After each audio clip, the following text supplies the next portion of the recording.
Comprehensive Exam Day 2. Ang exam nga ni pala namin sa Day 2 is MS and RFBT.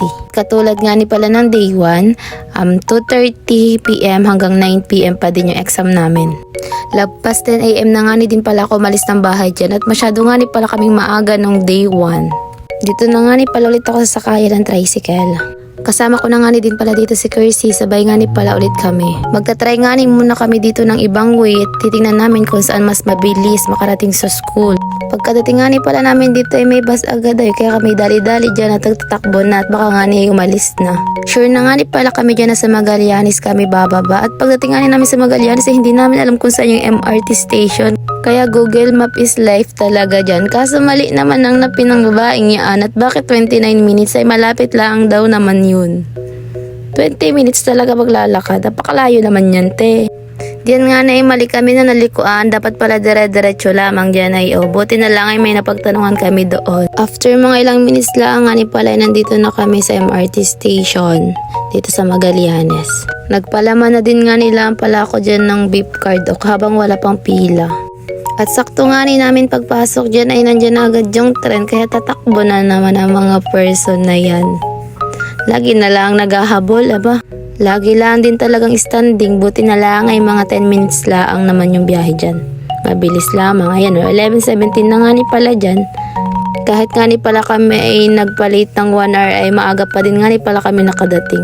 At mabilis lang nga yung biyahe ngayon kaysa dun sa Day 1 at hey, apakalayo man ang napuntahan ng Day 1. At dito na nga ni pala ulit kami sa tapat ng RTU. Hindi pa rin nga ni naman kami mapasok dyan agad at lunch pa nga ni pala daw nga ni sa McDo. At dumaan nga ni muna ako dyan sa dali at bumili ako ng tubig at mura-mura nga ni pala yung tubig dyan. 16 pesos lang ganyan, malaki na. Kailangan umarap na mas mura at lagi nga ni pala nakapas food. Aba naman, hindi rin naman healthy yan. Ano ba gayang yung yan? Nag-order na nga ni din pala kami dyan. 12 noon na nga ni pala dyan, kaya saktong-sakto lang sa lunch. Nagbe-breakfast din nga ni pala naman kami din bago umalis ng bahay. Nagbili na naman nga ni pala kami dyan sa dali para nga ni pala pag break time mamaya ay may makakain kami pag nagugutom na. Hindi na nga ni din pala magkaintindihan ang laman ng bag ko dyan na halo-halo na yan talaga. Kahit nga ni pala ay maaga pa dyan ay pumasok na din kami at wala na rin naman kaming tatambayan sa labas. Para doon na lang din nga ni pala kami mag-aintay.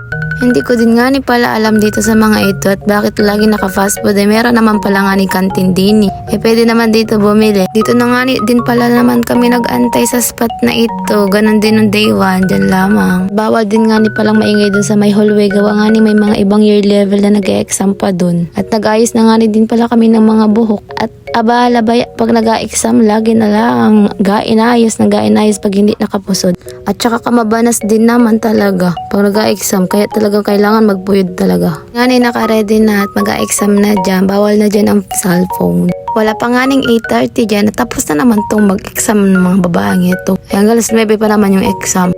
Gabi na naman. At umulan pa nga naman talaga dyan. Ay napakahirap pa naman uwi pag naulan. Hasil ang payong. Kaya kagulo na naman yung mga yan. At hagalipan ng payong.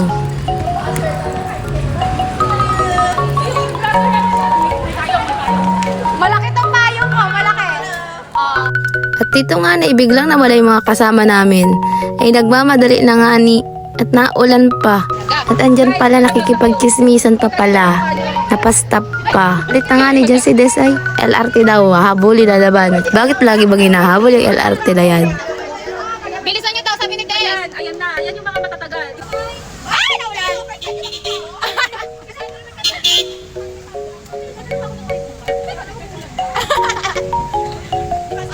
May palo?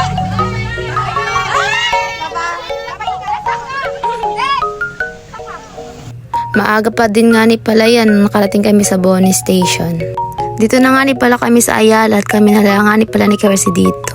And same lang nga ni pala yung way yung pauwi namin sa tulad ng Day 1. Dahil mas mabilis nga ni dito at mahirap nga ni makasakay sa ibang way. Ang nakakapagod lang nga ni talaga dito yung pag nilakad at napakadaming hagdan. Akyat baba.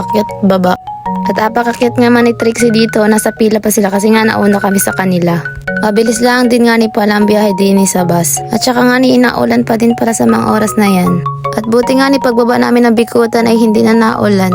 Pag-ingat lang dyan sa hagdan at medyo baka madulas nga ni. And yan nga, sa tricycle na konting-konti na lang makakauwi na. Nakakapagod ang sakit sa binti, sa paa.